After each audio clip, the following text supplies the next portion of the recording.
Hi hello ನಮಸ್ತೆ ಎಲ್ಲರಿಗೂ ಜ್ಯೋತಿಷ್ಯ ಬೆಳಕು ಚಾನಲ್ಗೆ ಸ್ವಾಗತ ಸುಸ್ವಾಗತ.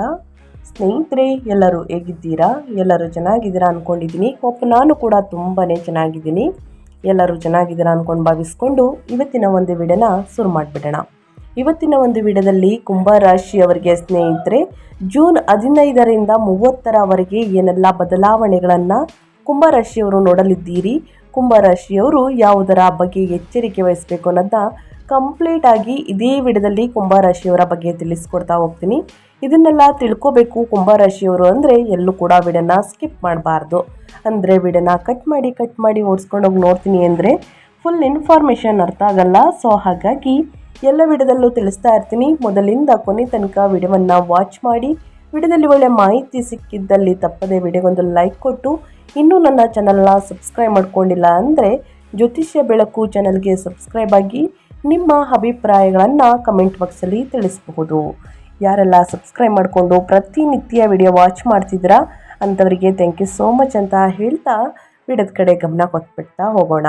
ಹೌದು ಸ್ನೇಹಿತರೆ, ಒಟ್ಟಾರೆಯಾಗಿ ಹೇಳಬೇಕು ಅಂದರೆ ಕುಂಭರಾಶಿಯವರಿಗೆ ಇದೇ ತಿಂಗಳು ಗುರುವು ನಿಮ್ಮ 7ನೇ ಮನೆಯಲ್ಲಿ ಉಚ್ಚ ಸ್ಥಿತಿಯನ್ನು ಪಡೆಯುವುದು ವಿವಾಹ ಜೀವನ ಮತ್ತು ವಾಣಿಜ್ಯ ವ್ಯವಹಾರಗಳಿಗೆ ಅತ್ಯಂತ ಮಂಗಳಕರವಾಗಿದೆ.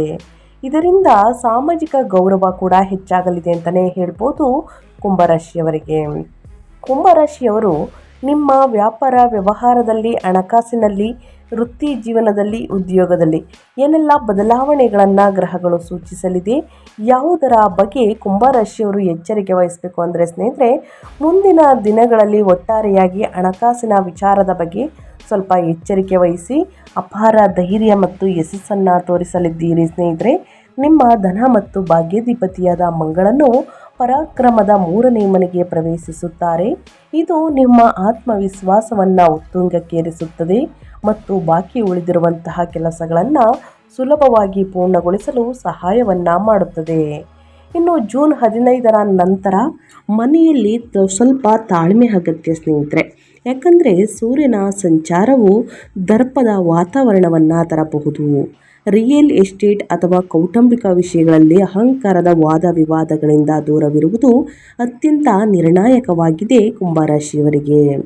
ಕುಂಭರಾಶಿಯವರಿಗೆ ಪರಾಭವ ನಾಮ ಸಂವತ್ಸರದ ಜೂನ್ ದ್ವಿತೀಯಾರ್ಧದಲ್ಲಿ 2026ರ ವರ್ಷವು ಸ್ನೇಹಿತರೆ 7ನೇ ಶನಿಯ ಅಂದರೆ ನಿಮ್ಮ ರಾಶಿಯಲ್ಲಿ ಶನಿ ಭಾರಿ ಒತ್ತಡವನ್ನು ಮುರಿದು ಅದ್ಭುತವಾದಂತಹ ಪರಿಹಾರ ಮತ್ತು ಹೊಸ ಚೈತನ್ಯವನ್ನು ಹೊತ್ತು ತರಲಿದೆ. ನಿಮ್ಮ ರಾಶಿಯ ಅಧಿಪತಿಯಾಗಿರುವಂತಹ ಶನಿಯಿಂದ ಸ್ನೇಹಿತರೆ ಏನೆಲ್ಲ ಅದೃಷ್ಟದ ಫಲಗಳನ್ನು ಗಳಿಸಲಿದ್ದೀರಿ, ಯಾವುದರ ಬಗ್ಗೆ ಎಚ್ಚರಿಕೆ ವಹಿಸಬೇಕು ಅಂದರೆ, ನಿಮ್ಮ ರಾಶಿಯಲ್ಲಿ ನೆಲೆಸಿರುವಂತಹ ಶನಿಯು ಶಿಸ್ತುಬದ್ಧ ಮತ್ತು ಕಠಿಣ ಪರಿಶ್ರಮವನ್ನು ಬಯಸುತ್ತಲೇ ಇರುತ್ತಾರೆ. ಜೂನ್ ತಿಂಗಳಲ್ಲಿ ನಿಮ್ಮ ರಾಶಿಯ ಅಧಿಪತಿಯಾಗಿರುವಂತಹ ಶನಿ ಮತ್ತು ಗುರುವು ತನ್ನ ಉಚ್ಚ ಸ್ಥಾನವನ್ನು ಪಡೆಯಲು 5ನೇ ಮನೆಗೆ ಸ್ನೇಹಿತರೆ ಪ್ರವೇಶವನ್ನು ಮಾಡಲಿದ್ದಾರೆ. ಇಂದಿನ ಕತ್ತಲೆಯನ್ನು ಓಡಿಸುವಂತಹ ದೈವಿಕ ಬೆಳಕಿನಂತೆ ಕಾರ್ಯನಿರ್ವಹಿಸುತ್ತಾರೆ. ಇನ್ನು 5ನೇ ಮನೆಯಿಂದ ಉಚ್ಚ ಗುರುವು ತನ್ನ ಶುಭ ಮತ್ತು ಅಮೃತ ಸಮನಾದ ದೃಷ್ಟಿಯನ್ನು ನೇರವಾಗಿ ನಿಮ್ಮ ಜನ್ಮ ರಾಶಿಗೆ ಸ್ನೇಹಿತರೆ 1ನೇ ಮನೆಗೆ, ಭಾಗ್ಯದ ಸ್ಥಾನಕ್ಕೆ, 9ನೇ ಮನೆಗೆ ಮತ್ತು ಲಾಭದ ಸ್ಥಾನ ಅಂದರೆ 11ನೇ ಮನೆಯ ಮೇಲೆ ಬೀರಲಿದ್ದಾರೆ. ಈ ಗ್ರಹಗತಿಯು ನಿಮ್ಮ ಆರ್ಥಿಕ ಶಕ್ತಿ ಮತ್ತು ಒಟ್ಟಾರೆ ಅದೃಷ್ಟವನ್ನು ಸರ್ವೋಚ್ಚ ಎತ್ತರಕ್ಕೆ ಕೊಂಡೊಯ್ಯಲಿದೆ ಅಂತಲೇ ಹೇಳಬಹುದು. ಇದರ ಜೊತೆಗೆ ಮಂಗಳನ ಶುಭ ಸಂಚಾರವು ನಿಮಗೆ ಸಾಟಿ ಇಲ್ಲದ ಧೈರ್ಯವನ್ನು ಖಚಿತಪಡಿಸುತ್ತದೆ. ಒಟ್ಟಾರೆಯಾಗಿ ಏನೆಲ್ಲ ಅದೃಷ್ಟದ ಫಲಗಳನ್ನು ಕುಂಭರಾಶಿಯವರು ಗಳಿಸಲಿದ್ದೀರಿ, ಯಾವುದರ ಬಗ್ಗೆ ಎಚ್ಚರಿಕೆ ವಹಿಸಬೇಕು ಅನ್ನೋದನ್ನ ಕಂಪ್ಲೀಟಾಗಿ ತಿಳಿಸ್ಕೊಟ್ಟಿದ್ದೀನಿ.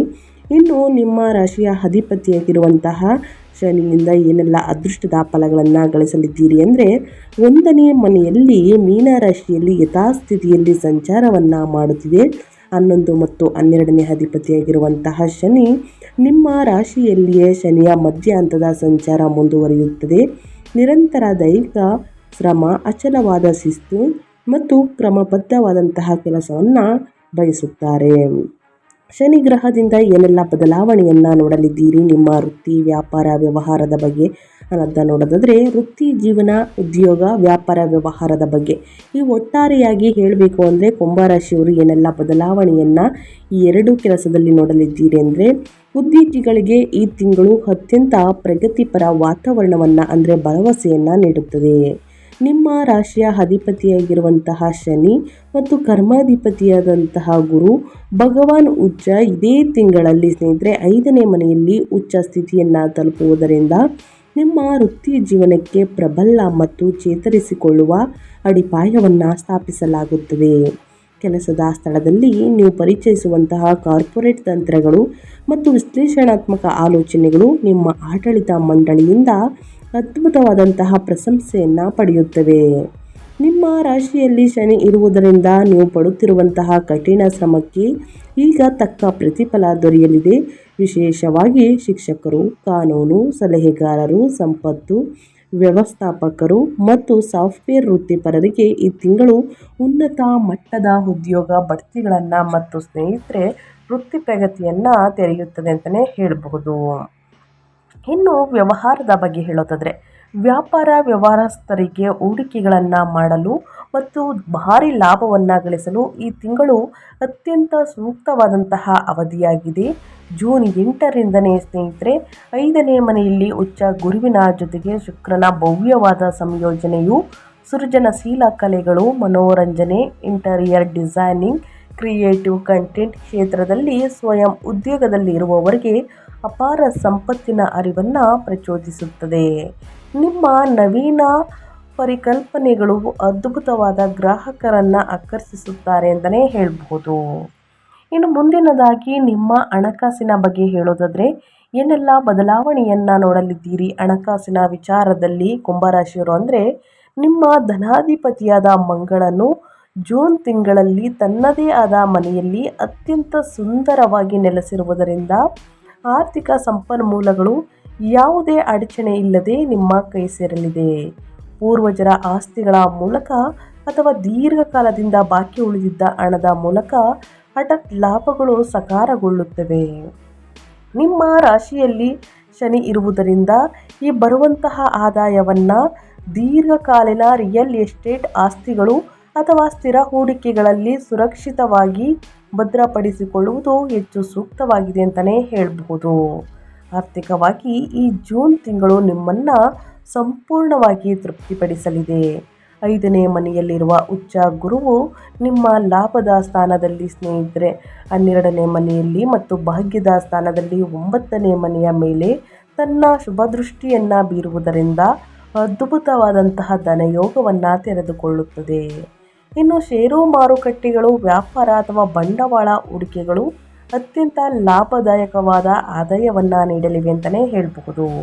ಒಟ್ಟಾರೆಯಾಗಿ ಕುಂಭರಾಶಿಯವರು ಏನೆಲ್ಲ ಅದೃಷ್ಟದ ಫಲಗಳನ್ನು ಗಳಿಸಲಿದ್ದೀರಿ, ಯಾವುದರ ಬಗ್ಗೆ ಎಚ್ಚರಿಕೆ ವಹಿಸಬೇಕು ಅನ್ನೋದನ್ನ ಕಂಪ್ಲೀಟಾಗಿ ತಿಳಿಸ್ಕೊಟ್ಟಿದ್ದೀನಿ. ಇನ್ನು ಮುಂದಿನದಾಗಿ ಹೇಳೋದಾದರೆ ನಿಮ್ಮ ಆರೋಗ್ಯದ ಬಗ್ಗೆ, ನಿಮ್ಮ ಹೆಲ್ತ್ ಬಗ್ಗೆ ಹೇಳೋದಾದರೆ ಸ್ನೇಹಿತರೆ ನಿಮ್ಮ ಜನ್ಮ ರಾಶಿಯಲ್ಲಿ ಶನಿಯು ಸಂಚರಿಸುತ್ತಿರುವುದರಿಂದ ಸಾಂದರ್ಭಿಕವಾಗಿ ತಾತ್ಕಾಲಿಕ ಆಲಸ್ಯ, ದೈಹಿಕ ಆಯಾಸ ಅಥವಾ ಸಣ್ಣ ಪುಟ್ಟ ಕೀಲು ನೋವುಗಳನ್ನು ಉಂಟು ಮಾಡಬಹುದಾದರೂ ನಿಮ್ಮ ರಾಶಿಯ ಮೇಲೆ 5ನೇ ಮನೆಯ ಗುರುವಿನ ಮಂಗಳಕರ ದೃಷ್ಟಿಯು ದೈವಿಕ ರಕ್ಷಣಾ ಕವಚವಾಗಿ ಕಾರ್ಯನಿರ್ವಹಿಸುತ್ತದೆ. ನಿಮ್ಮ ರಾಶಿಯ ಅಧಿಪತಿಯಾಗಿರುವಂತಹ ಶನಿಯಿಂದ ಸ್ನೇಹಿತರೆ ಸಣ್ಣ ಪುಟ್ಟ ಸಮಸ್ಯೆಗಳು ಉದ್ಭವಿಸಬಹುದು. ಇದು ನಿಮ್ಮ ಮೂಲಭೂತ ಜೀವನ ಶಕ್ತಿಯನ್ನು ರಕ್ಷಿಸುತ್ತದೆ ಮತ್ತು ನಿಮ್ಮ ರೋಗ ನಿರೋಧಕ ಶಕ್ತಿಯನ್ನು ಗಮನಾರ್ಹವಾಗಿ ಸುಧಾರಿಸುತ್ತದೆ ಅಂತಲೇ ಹೇಳಬಹುದು. ಇಂದಿನ ದೈಹಿಕ ತೊಡಕುಗಳಿಂದ ತ್ವರಿತವಾಗಿ ಚೇತರಿಸಿಕೊಳ್ಳಲು ಸಹಾಯವನ್ನು ಮಾಡಲಿದೆ. ನಿಮ್ಮ ಆರೋಗ್ಯದ ಬಗ್ಗೆ ಸಣ್ಣ ಪುಟ್ಟ ಸಮಸ್ಯೆಗಳು, ವ್ಯತ್ಯಾಸಗಳು ಕಂಡು ಬರಬಹುದು. ಸೊ ಹಾಗಾಗಿ ನಿಮ್ಮ ಆರೋಗ್ಯದಲ್ಲಿ ಬಹಳಷ್ಟು ಎಚ್ಚರಿಕೆ ವಹಿಸಿ ಅಂತ ಹೇಳ್ತಾ, ಇನ್ನು ನಿಮ್ಮ ವೈಯಕ್ತಿಕ ಜೀವನ, ಕುಟುಂಬದ ಬಗ್ಗೆ ಹೇಳೋದಾದರೆ ವ್ಯತಿರಿಕ್ತವಾಗಿ ಜೂನ್ 15ರ ನಂತರ 4ನೇ ಮನೆಯಲ್ಲಿ ಸ್ನೇಹಿತರೆ ಸೂರ್ಯನ ಸಂಚಾರವಿರುವುದರಿಂದ ಪ್ರಜ್ಞಾಪೂರ್ವಕ ತಾಳ್ಮೆ ಅಗತ್ಯವಿದೆ. ಅಧಿಕಾರಯುತ ಮಾತುಗಳು ಮತ್ತು ಹಠಮಾರಿ ನಿಲುವು ಮನೆಯಲ್ಲಿ ಸಣ್ಣ ಪುಟ್ಟ ಘರ್ಷಣೆಗಳಿಗೆ ಕಾರಣವಾಗಬಹುದು. ರಿಯಲ್ ಎಸ್ಟೇಟ್ ಅಥವಾ ಕೌಟುಂಬಿಕ ವಿಷಯಗಳಲ್ಲಿ ಅಹಂಕಾರದ ವಾದ ವಿವಾದಗಳಿಂದ ದೂರವಿರುವುದನ್ನು ಖಚಿತಪಡಿಸಿಕೊಳ್ಳಿ ಮತ್ತು ನಿಮ್ಮ ತಾಯಿಯ ಆರೋಗ್ಯವನ್ನು ವಾಡಿಕೆಯ ಕಾಳಜಿಯಿಂದ ಗಮನ ಹರಿಸಿ. ನಿಮ್ಮ ಆರೋಗ್ಯದ ಬಗ್ಗೆನೂ ಕೂಡ ಕಾಳಜಿ ಇರಲಿ ಸ್ನೇಹಿತರೆ. ಪ್ರತಿದಿನ ಯೋಗ, ಧ್ಯಾನ, ಮೆಡಿಟೇಷನನ್ನು ಮಾಡಿ ಉನ್ನತ ಆರೋಗ್ಯವನ್ನು ಪಡೆದುಕೊಳ್ಳಿ ಅಂತ ಹೇಳ್ತಾ, ಇನ್ನು ಮುಂದಿನದಾಗಿ ಹೇಳೋದಾದರೆ ಅಂದರೆ ವಾಹನವನ್ನು ಚಾಲನೆ ಮಾಡಬೇಕಾದ್ರೆ ಅತಿ ವೇಗವಾಗಿ ವಾಹನವನ್ನು ಚಾಲನೆ ಮಾಡಲಿದ್ದೀರಿ. ಇದರಿಂದ ಸಣ್ಣ ಪುಟ್ಟ ಗಾಯಗಳನ್ನು, ಅಪಘಾತಗಳನ್ನು ಕುಂಭರಾಶಿಯವರಿಗೆ ಗ್ರಹಗಳು ಸೂಚಿಸುತ್ತಿದೆ.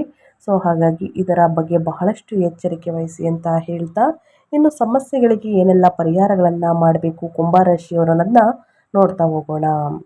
ನಿಮ್ಮ ರಾಶಿಯಲ್ಲಿರುವ ಶನಿಯಿಂದ ಉಂಟಾಗುವ ಆಲಸ್ಯ ಮತ್ತು ದೈಹಿಕ ಆಯಾಸವನ್ನು ಸ್ನೇಹಿತರೆ ತೊಡೆದು ಹಾಕಲು ಶನಿವಾರದಂದು ಶಿವ ದೇವಸ್ಥಾನದಲ್ಲಿ ಸಾಸಿವೆ ಎಣ್ಣೆ ಅಥವಾ ಎಳ್ಳೆಣ್ಣೆಯ ದೀಪವನ್ನು ಹಚ್ಚಿ ಮತ್ತು ಮಹಾಮೃತ್ಯುಂಜಯ ಮಂತ್ರವನ್ನು ಜಪಿಸಿ ಶನಿದೇವರಿಗೆ ಎಳ್ಳೆಣ್ಣೆಯಿಂದ ತೈಲಾಭಿಷೇಕವನ್ನು ಮಾಡಿಸಿ ಬಡವರಿಗೆ, ನಿರ್ಗತಿಕರಿಗೆ ಸ್ನೇಹಿತರೆ ಹಣ ಸಹಾಯವನ್ನು ಮಾಡಿ, ಅನ್ನದಾನ ಮಾಡಿ, ಕಪ್ಪು ಬಟ್ಟೆಗಳನ್ನು ವಿತರಿಸಿ.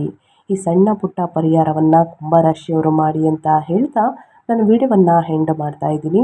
ಇವತ್ತಿನ ಒಂದು ವಿಡಿಯೋದಲ್ಲಿ ಕುಂಭರಾಶಿಯವರಿಗೆ ಒಳ್ಳೆಯ ಮಾಹಿತಿ ಸಿಕ್ಕಿದ್ದಲ್ಲಿ, ಈ ವಿಡಿಯೋ ಯೂಸ್ಫುಲ್ ಅನಿಸಿದ್ದಲ್ಲಿ ದಯವಿಟ್ಟು ವಿಡಿಯೋಗೆ ಲೈಕ್ ಮಾಡೋದನ್ನ ಮರ್ತಿದ್ರೆ ಲೈಕ್ ಮಾಡಿ. ಇನ್ನೂ ನನ್ನ ಚಾನಲ್ನ ಸಬ್ಸ್ಕ್ರೈಬ್ ಮಾಡ್ಕೊಂಡಿಲ್ಲ ಅಂದರೆ ಜ್ಯೋತಿಷ್ಯ ಬೆಳಕು ಚಾನಲ್ಗೆ ಸಬ್ಸ್ಕ್ರೈಬ್ ಆದರೆ ಇದೇ ರೀತಿ ಹೊಸ ಹೊಸ ಭವಿಷ್ಯವನ್ನು ತಿಳಿಸ್ಕೊಡ್ತಾ ಹೋಗ್ತೀನಿ, ನಿಮ್ಮ ರಾಶಿ ಭವಿಷ್ಯವನ್ನು ಅಂತ ಹೇಳ್ತಾ ನಿಮಗೂ ಮತ್ತು ನಿಮ್ಮ ಕುಟುಂಬಕ್ಕೆ ತುಂಬಾ ಒಳ್ಳೆಯದಾಗಲಿ. ಮತ್ತೊಂದು ವಿಡಿಯೋದಲ್ಲಿ ಸಿಗ್ತೀನಿ. Thank you for watching.